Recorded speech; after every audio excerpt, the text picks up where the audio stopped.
નમસ્તે, મારી YouTube channel Sangeeta કી સોચમાં તમારું સ્વાગત છે। તો આજના વિડીયોમાં નાનકડી વાર્તા તો એક આજનો સત્ય અનુભવ જે લેખકે પોતાની વાર્તામાં લખ્યું છે કે બસ એકવાર સાંજનો સમય હતો અને હું મારા ઘરે પરત ફરી રહ્યો હતો। એ સમયે રિક્ષામાં બેસી અને જઈ રહ્યો હતો તો થોડેક દૂર જતો જ રિક્ષાવાળાએ કહ્યું કે આગળ જઈ શકાય એમ નથી, રસ્તો બંધ છે, તો ચાલીને જવું પડશે। એમ કહી હું અધ વચ્ચે જ ઉતરી ગયો અને ઘર તરફ ચાલીને જઈ રહ્યો હતો। એ સમયે મારી નજર એક થાંભલા પર પડી અને થાંભલા પર એક નાનકડી ચિઠ્ઠી લગાવેલી હતી।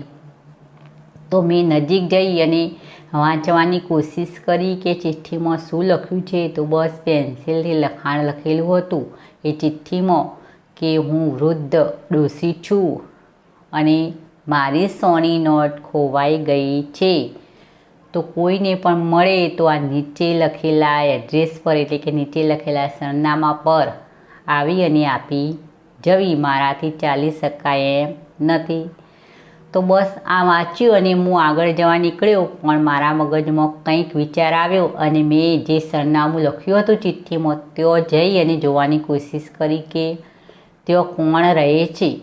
તો બસ હું ત્યાં ગયો અને સરનામું જે લખ્યું હતું એ ઘર નંબર ઉપર મેં દરવાજો ખખડાવ્યો તો એક વૃદ્ધ ડોશીમાં બહાર આવ્યા। તો વૃદ્ધ ડોશીમાની સામે હું થોડીક વાર જોઈ રહ્યો અને પછી મેં કહ્યું કે માજી, તમારી સોની નોટ ખોવાઈ ગઈ છે ને, એ મને મળી છે તો હું આપવા આવ્યો છું। તો બસ આ વૃદ્ધ ડોશીમાએ કહ્યું કે ભાઈ, જુઠ્ઠું બોલવાનું રહેવા દો, મારી કોઈ સોની નોટ ખોવાઈ નથી। તો આ લેખકે કહ્યું કે મેં એમ કહ્યું કે તમે જે થાંભલા પર ચિઠ્ઠી લગાવી છે એ વાંચીને હું આવી છું અને એ સરનામું છે ત્યાં જ હું આવ્યો છું, તો આ નોટ તમારી જ છે જે મને મળી છે તે। તો માજીએ કહ્યું કે ભાઈ, સવારથી સાંજ સુધીમાં આવનાર તમે હવે 16મા વ્યક્તિ છો કે જે સોની નોટ મને આપવા આવ્યા છે। તે તમારા પહેલાં 15 લોકો આવી અને ગયા અને દરેક લોકોએ આ કહ્યું કે તમારી સોની નોટ ખોવાઈ છે, તો અમે તમારું સરનામું લખ્યું છે ત્યાં એ સરનામા પર આપવા આવ્યા છીએ।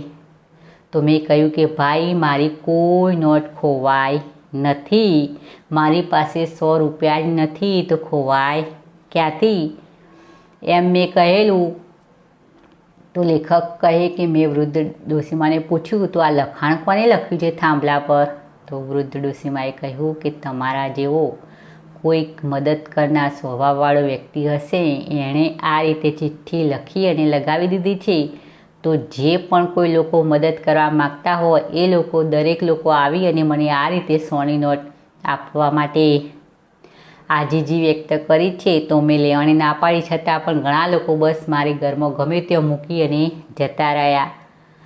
તો લેખકે કહ્યું કે માજી, કંઈ વાંધો નહીં, તમારી નોટ ખોવાઈ નહીં હોય તો કંઈ વાંધો નહીં, પણ બસ આ 100 રૂપિયા તમે રાખો। તો માજીએ કહ્યું કે ભાઈ, મારે તમારા 100 રૂપિયા જોઈતા નથી, પણ હા, તમારે જો મદદ કરવી હોય તો એક મદદ કરો કે તમે જો પાછા નીકળો એ સમયે જે ચિઠ્ઠી રસ્તા પર લગાવેલી છે એ ચિઠ્ઠીને તમે ફાડીને ફેંકી દેજો, તો ફરીવાર કોઈ હવે એ સોની નોટ લઈ અને મને આપવા આવે નહીં।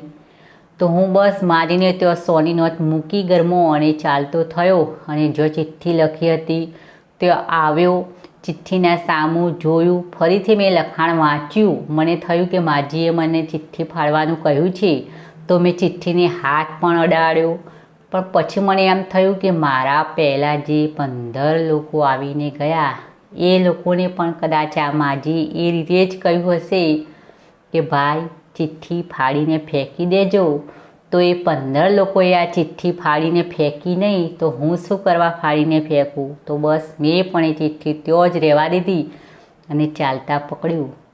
તો બસ આ સત્ય અનુભવ પરથી આપણને શું શીખ મળે?